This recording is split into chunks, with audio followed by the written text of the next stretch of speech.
Hello, my teacher and my class. Today I'll read my most favorite story, The Father and the Bird. Despite the fact that I read this story a long time ago, it still impressed me as if I just read it yesterday. And this is the story. An 80-year-old man was sitting on the sofa in his house with his highly educated son. Suddenly, a crow perched on the windowsill. The father asked his son, "Hey, what's that?" The son replied, "It's the crow." After a few minutes, the father asked his son again, "What is that?" The son said, "Father, I just told you, it's the crow." After a little while, the old father again asked his son the third time, "What is it?" The son said with some irritation, "It's the crow, a crow." A moment passed and the father asked, "Hey, what's that? Why do you keep asking me the same question again and again?" The son shouted at his father, "I have told you so many times, it's the stupid crow. Do you understand that?"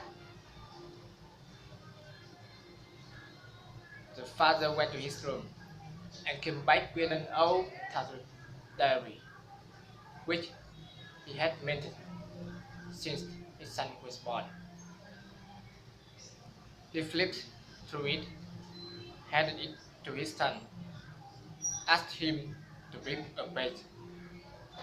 "Today, my little son, aged 3, was sitting with me on the sofa when a crow landed on the window.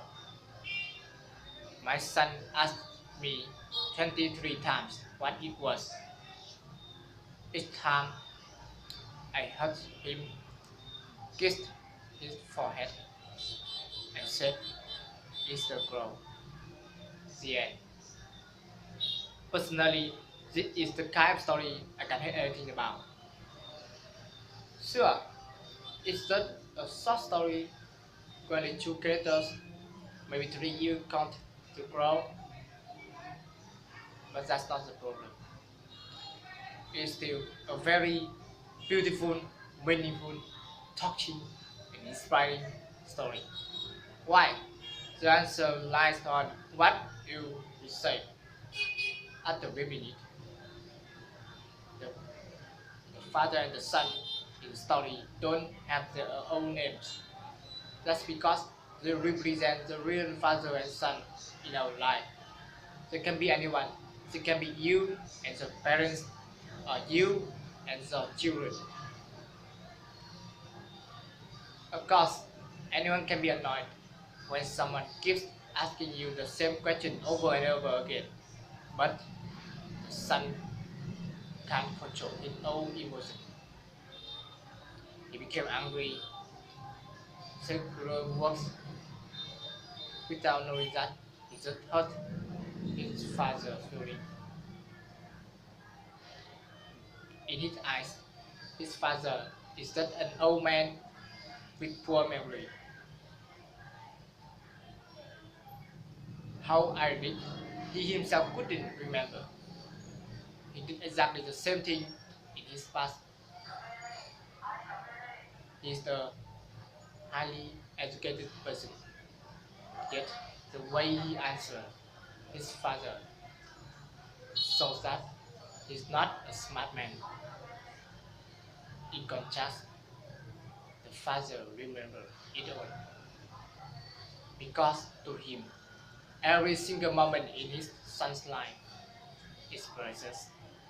He even wrote a diary to make sure that these memories will live forever.